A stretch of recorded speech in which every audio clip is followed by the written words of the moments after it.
Greetings, loyal viewers. Now, I do apologize for this video being late. A lot of things got in the way, and even disregarding that, I really wanted to be as thorough with this particular countdown as much as I could. Which, who can really blame me? It's goddamn Owl House. And I still stand by what I said in my review of it a while back, which, if you're curious to see that one, I'll put a link down in the description below, that it's one of, if not the best Disney show in years. And considering what's come out shortly before and thereafter, that's no small feat. I gotta be real with you all though, this was actually harder for me to script for than the previous countdown, as while the entries on that list and the reasons behind many of them were sort of a given from the beginning, picking what I consider the absolute best for this list was no small feat. And despite how somewhat rough Season 1 admittedly started out, it definitely got a lot better for the most part. Now, I will let you all know right off the bat that a few of the entries will be on here for mostly biased reasons, and if you've been following me on Twitter and DeviantArt for a while now, you can guess as to which one that is. But regardless, we're going to be taking a bit of a deep dive into what I consider to be the best of the best for this season. Also, I know I forgot to mention this in my previous countdown, but there will definitely be some major spoilers for this, as in order to better understand what makes a lot of the entries on this list so good, I feel it is pretty much unavoidable. Anyways, let us go ahead and begin the countdown in 3, 2, 1.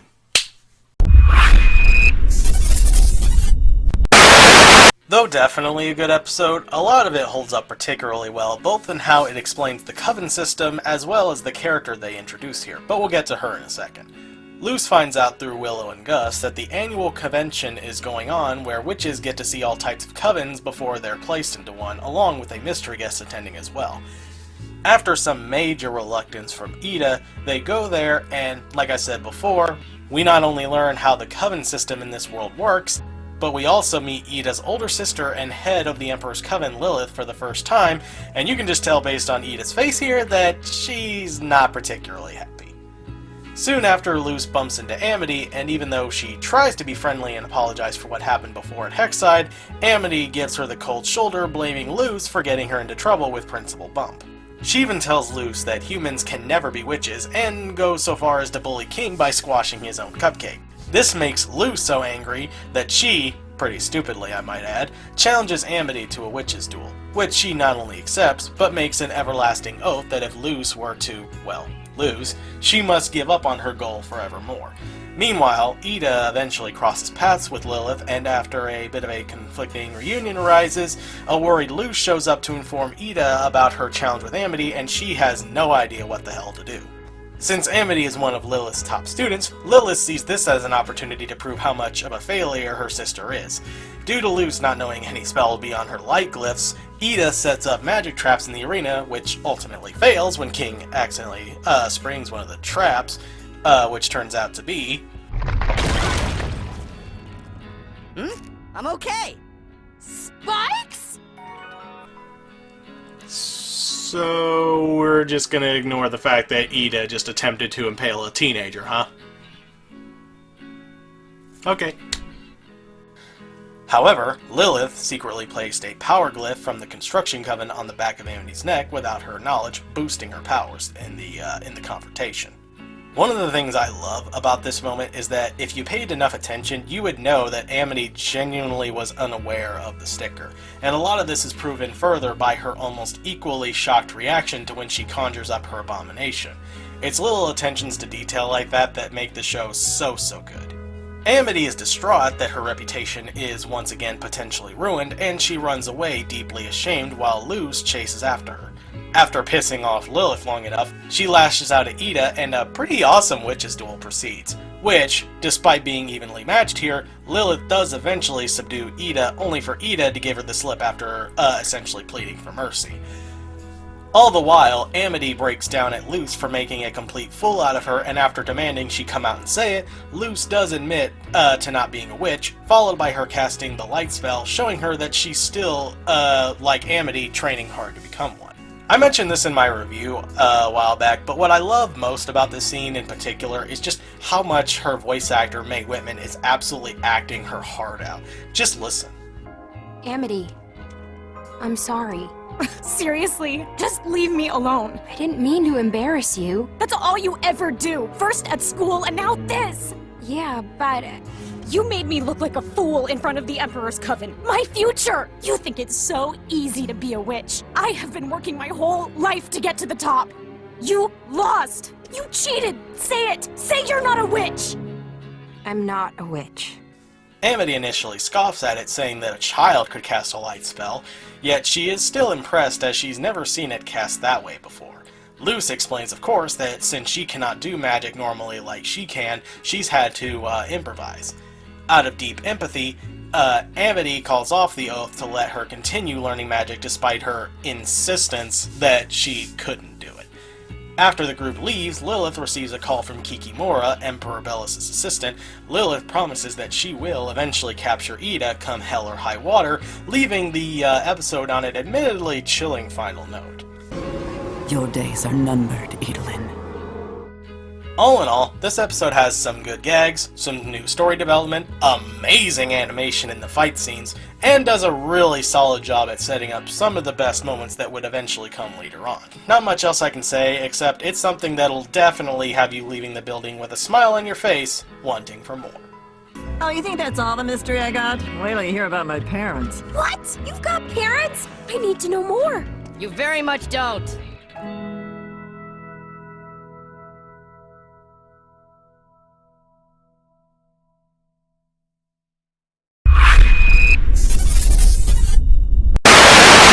This is the first episode where the show really started to pick up momentum, in my opinion, and I'll get to why that is here in a minute. King is trying to teach Luce about demons in this world, but suddenly a storm brews over the Boiling Isles, and the rain in this world is boiling hot. Ida casts a magic force field to protect the owl house from the rain, which ends up exhausting her.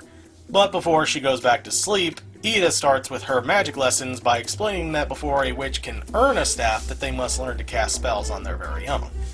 She shows her how to create a light spell by casting a spell circle. Luce also learns that magic comes from a sack of magic bile attached to a witch's heart. Since she does not have one, this of course would beg the question on how she's supposed to even do magic herself. According to Ida, witches used to use magic a different sort of way in the past, but she never bothered to figure out how. Then she ends the lesson and heads back to sleep. However, Luce insists on her to showing the light spell again so that she could record it on her phone at the very least. She does so, but passes out from exhaustion in the process. Luce and King drag her to her room and put her in her nest asleep, only for the titular intruder to finally break into the house, only to find out that it's... Ida?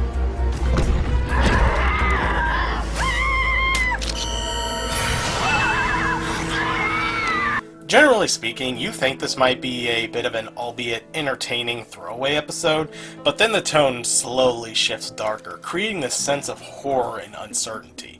Then, after the reveal happens especially, the rest of the episode not only becomes a rush of excitement, but it also continues to further the story and characters at the same time as well, particularly with Luce finally learning her first spell through glyphs. It also ends by showcasing through Ida's dream what would be this season's biggest lingering mystery in who it was that cursed her to begin with. And we'll get to that when we get to that. It's an episode with plenty of development and mystery, along with plenty of exciting thrills.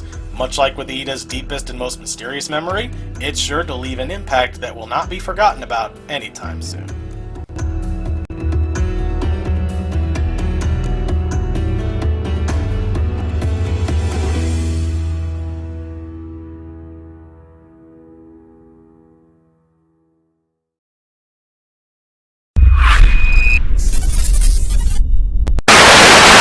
It's probably worth mentioning before I proceed that I did an editorial a while ago talking about why I think Luce is a great main protagonist, which, if you're curious of seeing that as well, I'll put a link to that in the description down below, right below the link to my review.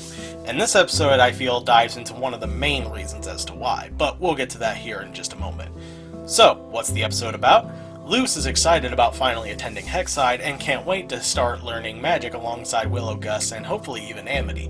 And on that note, Luce remembers that she's supposed to be meeting up with her in order to get back her Azora book she lent her from an earlier episode. She unfortunately learns that in order to attend the same classes as her friends, she must master at least one other spell in order to get in. This leads to Ida taking Luce to the knee of the Isles, quite literally I might add, and it's here that the earliest witches would come to develop their own magic. They also meet up with Amity, who also happens to be there practicing a fireball spell with her training wand, with her older siblings, Emera and Edric, accompanying her. It's here that Luce really begins to not only doubt Ida's strange training methods, which are admittedly pretty strange, but as the episode progresses, she even begins to doubt herself. Meanwhile, back at the Owl House, King is left here after being told that he could not accompany them at their so-called magic boot camp. Out of jealousy, he decides to start his very own boot camp by using one of Ida's potions to bring a few plush toys to life. This naturally does not go well for him, as you might expect. Desperate, Luce takes Amity's training wand and schoolbook when she's not around. Using the wand, she successfully casts the fireball spell. However, Luce is soon not only caught by a disappointed Ida, but in her recklessness she ends up pissing off the Slither Beast, which, after a little scuffle, ends up capturing Ida and the twins. Amity goes after them, but not before locking up Luce in a magic cage out of fear for her own safety. Don't believe me? She literally says it. Now stay put! You'll only get hurt. Luce at first starts to give in to defeat while she's in the cage, until she sees a glyph constellation in the sky and finally begins to understand Ida's training, and as a result of finding a glyph from a fallen snowflake, masters her second spell and uses it to get out of the cage. From here, she teams up with Amity to free the captured Ida and twins, and shortly after, Ida uses a sleep spell to finally subdue the Slither Beast. Proud of Luce mastering her second spell, they return home just as the side plot with King wraps up an admittedly chuckle-worthy moment from Hootie, which is something that I never thought I'd say. Overall, while I wouldn't exactly call it a spectacular episode as a whole, I do just love seeing the characters truly grow and connect with one another, especially with Luce and her connection with both Ida and Amity. I feel like this was also at the point when Amity was starting to become my favorite character, as she's one of the few great examples of a reformed antagonistic character in a recent cartoon done right, since her actions from previous episodes I would argue were never really that bad, and she didn't just flip around in one episode. And her relationship with Luce is one that I find very interesting, and would be further explored more as the series progresses. The comedy is also pretty decent in this episode, with both Ida embarrassing Luce and King getting essentially a taste of his own medicine in a sense. Beyond both the character interactions and the world building though, what made this episode for me personally was seeing more of Luce's own insecurities on display here, not only helping to make her a more interesting main protagonist, but also goes to show that even extreme optimists like herself can have rainy days. Which makes it all the more satisfying for me anyway, when she finally learns her second glyph. What else can I really say? It's an adventure in the elements that's definitely worthy of a page in the history books.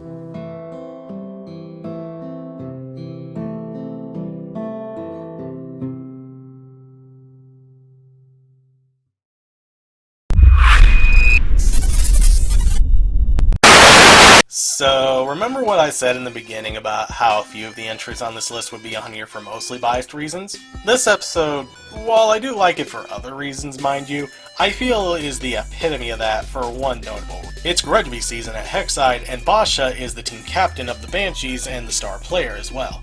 Willow's newfound popularity, however, soon begins to bug her, therefore she starts bullying her, Luce, and Gus. Worst of all, the teachers let her get away with it to a admittedly concerningly questionable degree.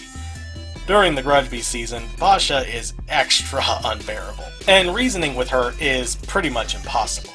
According to Amity, the only way to get through to her is in Grudgeby terms. So, taking this advice, Luce has Willow challenge Basha to a Grudgeby match, much to everyone's shock and much to Willow's disbelief, as, well, quite understandably, she did not consent to this.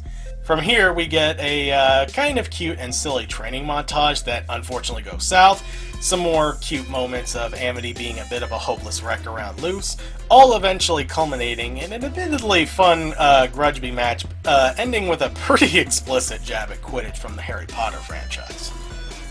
There's also a side plot involving Ida playing a grudge match against Lilith, in which Ida does win, although she at the very least chooses to give Lilith her ring so that she doesn't have to return empty-handed, showcasing how much she still cares about her sister despite being opposed to the law. A very standard and even downright cliche setup for sure, especially if you're very familiar with sports films. And like I said, the teacher's neglectful attitude towards Bosch's behavior is definitely very questionable, to put it simply. But damn it, I just find this episode to be fairly entertaining in spite of its own faults. And on top of the Amity stuff, which is super precious, I will say, it also helps to further develop the relationship between characters, which is always nice, even if it's not by a massive amount. And the aforementioned side plot is pretty good too. I pointed this out in my review of the show a while back as well, but I feel like what made the first season work in my opinion is in its own right, was that it was definitely very character driven. Because of that, this is an episode that largely works because of the characters and the way in which they work off each other. In the end, this episode proves that you can in fact take some all too familiar leftovers and turn them into something quite palatable.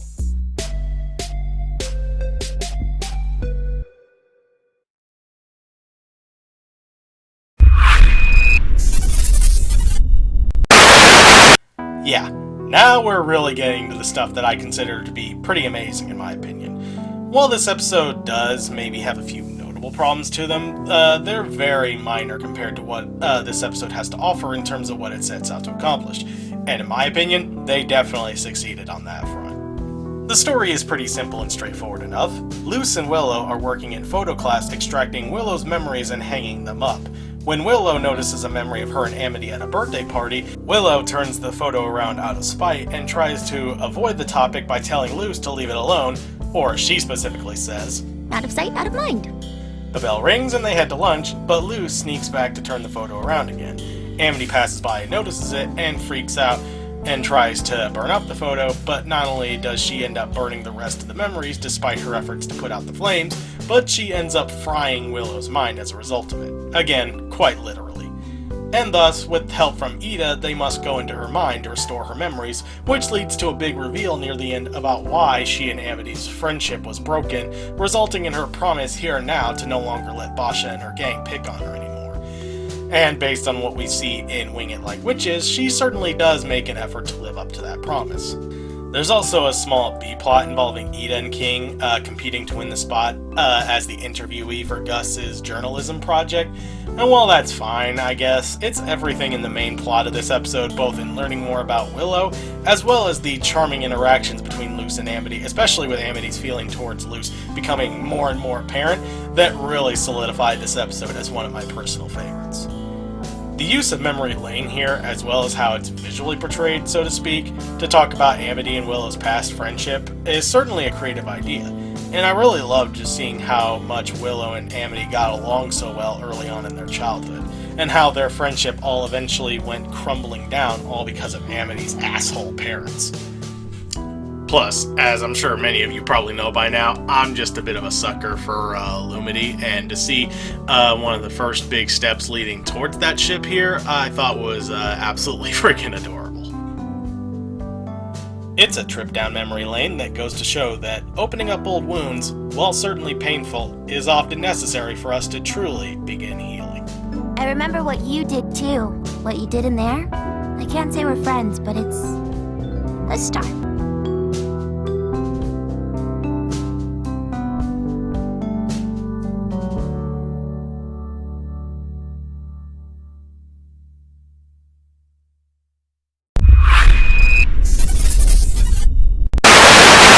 Well, of course the Season 1 finale would be on here. And though I do have my reasons for it barely making it into the top 3, one of the main ones I'll elaborate more on when we get to the number 1 entry. After a bit of backstory about Emperor Bellows from King, Luce disregards King's warnings as she sadly remembers Ida looking at the tag on her new cloak. Luce then comes with the decision of going in to save Ida, and despite a bit of initial hesitance from King, he comes along as well. Meanwhile, Bellows has Ida taken away to another room, stating that Ida must be dealt with instead of healed. He also expresses his desire of capturing Luce for the magic door that leads to the human world, The Emperor gives Lilith the owl staff and requests she destroys it, much to her everlasting shock. Luce eventually makes it to Ida's cell room with mostly relative ease, which, I gotta say, our girl has certainly come quite the way since the very beginning of the series. Unfortunately, along with insistence from Ida for her to return to the human realm, she's taken up for the petrification ceremony, leaving Luce in tears. After she quite understandably lets her hurt-filled rage out on Lilith, and after Lilith admits to her own mistakes, we get a nice, yet ultimately tragic past with her and Ida, as they used to be very close, until the day in which they wanted to sign up for the Emperor's Coven, and only one person can join the Coven, and therefore they had to battle in a witches' duel against each other. I'll talk a bit more about what happens here when we get to the number 1 pick, but let's just say there's a good reason that they've been apart for so long after this. She chooses to help Luce break Ida out. From here, Lilith's treachery is eventually discovered, a fight between the Emperor and Luce ensues, which ends in probably one of Luce's most badass moments. Go be a hero. I may have lost, but so have you.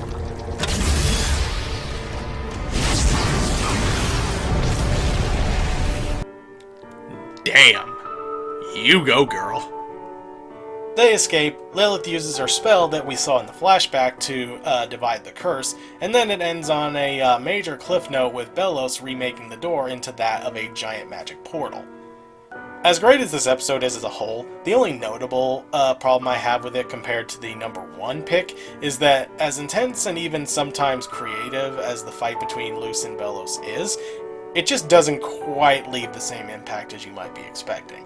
It's still good, mind you, but compared to most of the other well-animated fight scenes in the show, it just isn't quite as visually impressive.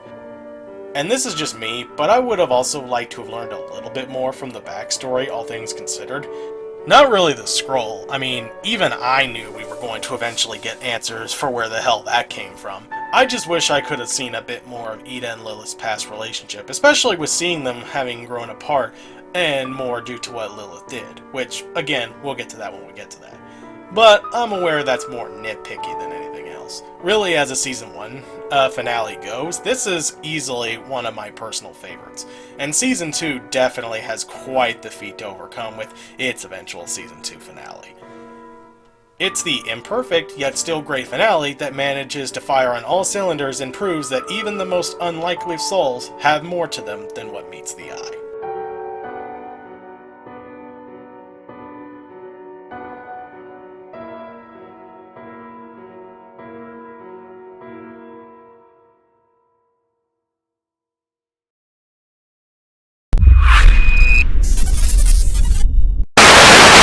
Well, I couldn't do a best of Season 1 list without including this episode now, could I? And yes, much like with Wing It Like Witches, a lot of it is for the same reasons. Because of that, this one will be a bit shorter, which I know is probably not fair considering this is at number 2. But I'll explain why here in a minute. After seeing Luce perfect her plant glyph, she becomes nervous when she sees her mother text to her asking her about camp and all that jazz. She responds to her with a simple thumbs up emoji. Later, Willow and Gus come to her house and they go to school. They find out that the ceremony known as Grom is coming to Hexside, and Amity is chosen as Grom Queen. We quickly learn the responsibilities that come from it, and Luce ends up choosing to take her place instead. From here, not only is Luce's biggest fear used against her and things quickly go south, but we also learn through Grom of what Amity's biggest fear was, which results in a beautifully animated dance battle between them and Grom, and ending with Luce going back to the Owl House and texting her real mother, genuinely this time, saying that she has been having a good time at camp. Unbeknownst to her, however, someone has been sending her fake letters in her own handwriting, kickstarting one of the biggest mysteries that wouldn't be answered until halfway into Season 2. I think what makes this episode better than Wing It Like Witches, in my opinion, in particular, is that even if you don't care as much for the Lumity stuff, there is still quite a bit to enjoy here as far as I'm concerned, including some interesting lore behind Grom, diving into the insecurities of both Luce and Amity, which would be even further explored in Season 2, the aforementioned cliff note at the end with the letters, and of course, while the comedy in this is admittedly a bit of a mixed bag, there's moments like this, for instance. And above all else, it's just nice to see how far Amity has come even at this point. And the exchanges between her and Luce before and after the confrontation with Grom are rather sweet and heartfelt. In the end, Enchanting Grom Fright is an entertaining and enchanting episode that, much like Luce herself, won't be leaving our hearts anytime soon.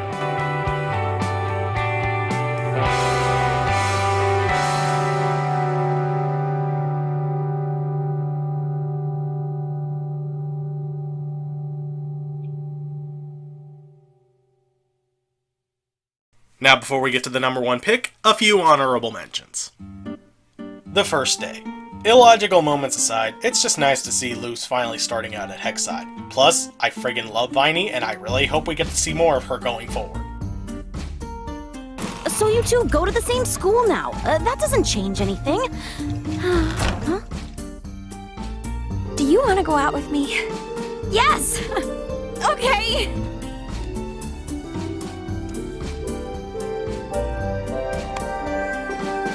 Why is this still so scary? I don't know. Escape of the Palisman. A decent episode with fleshing out Palismans themselves along with the Bat Queen herself, and for those who haven't seen it, I won't dare give away what the twist is. Lost in Language. A bit of a mixed bag in my opinion, especially in the introduction of the Blight twins Emmer and Edric, but at least it does serve as a decent stepping stone for Amity's character development. And the number one best episode of Owl House Season 1? Ooh yeah. This episode, in my opinion, has everything a great episode from a show like this should have. A good, even downright cold opening, some decent world building, introducing the main antagonist in a downright unsettling way, and top it all off with an awesome climactic battle, ending it all on a very sad cliffhanger that, at the time I'm sure, had many of us on the edge of our seats wondering what was to come next. Lilith, once again, this time with forces in tow in an act of desperation, attempts to invade the Owl House and capture Ida, only to fail thanks to Hooty. Hey, he managed to actually be useful for once. Who'd have guessed? Ida laughs at their attempts and brags about how nothing and no one can get the better of her, especially as long as she's in the Owl House, except maybe her curse. After it ultimately gets the better of her again, she awakens to Luce and King with numerous empty bottles of elixirs covering the floor as the curse is continuing to get stronger and stronger. Luce begins to worry about her, but Ida reassures Luce not to be so worried and sends her off on her school field trip to the Emperor's castle. From here, we get some nice bit of the aforementioned world building, some nice character moments between Luce and her friends as they attempt to retrieve the magical artifact that Luce believes could heal Ida's curse, which results in her getting captured by Lilith to use as bait for Ida, leading to arguably the best action scene in the first season at least. This also, of course, culminates in the biggest reveal in one of the season's biggest mysteries, but we'll come back to that here in just a minute. All wrapped up in a very sad ending that, in my opinion, wouldn't be rivaled until yesterday's lie in Season 2. I also like to use this episode as a case-in-point argument towards those in the fandom or even outside of it that claim that fans like myself are only in the show for Lumity and whatnot, as not only is this my number one pick, coupled with the fact that this is the highest rated Season 1 episode on IMDb, but Amity herself is only in it for like 5 seconds for a quick little joke, and that's it really. I think what's generally most impressive about this episode is not only how surprisingly chilling it is and how it manages to linger throughout, but it also manages to fit in some pretty funny moments and some honestly sweet character moments as well, particularly between Luce and her best friends Willow and Gus, in a way that doesn't feel forced or anything like that, especially with them choosing to help Luce in getting the magic hat after they find out about it. But on top of all that, the climactic battle, like I said, between Ida and Lilith is not only amazing in both how it's set up and how it plays out, but remember what I was talking about in Youngblood, Old Souls about what Lilith did in the past? Well... And why were you so easy to curse?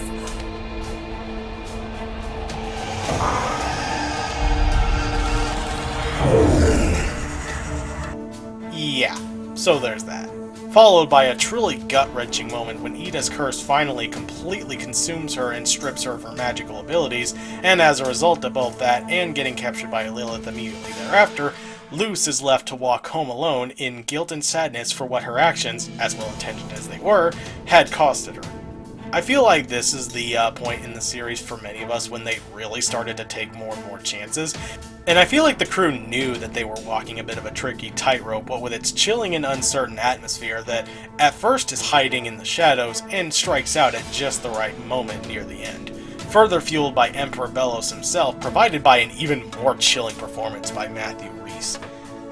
It also helps to give us a bit more of an understanding of why Lilith has become so desperate as to capture Ida, and not just from being kicked from the Emperor's Coven, mind you, but the punishment that would follow suit, and it being explained from her simply looking at a mural in his throne room is a brilliant case of show don't tell. Because even though we still don't know for sure what it is exactly, the look on her face alone is enough to tell us that it can't be anything good. Little touches like that, plus Sissy Jones giving us another great performance in this episode, really helped to elevate it as my number one pick. Speaking of which, I also like the look that Ida gives just before she arrives to confront Lilith at the Emperor's castle. That look alone, followed by her arriving at the castle just a few seconds later, all full force Venom, tells us that unlike their confrontation at convention, she ain't screwing around this time. And like I said, the animation here alone is absolutely stunning.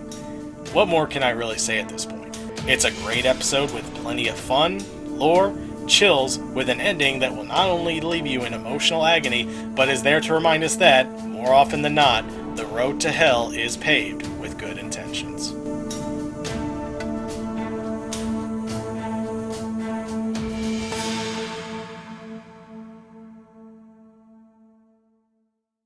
And those were my choices. Did you agree with any of the choices? Were there other episodes from Season 1 that you thought were better and deserved to be on the list? Well, be sure to leave down your personal favorites down in the comments below, along with maybe some nice little Owl House suggestions, because trust me, it'll be a while before I'll be doing my best episodes of Season 2 list.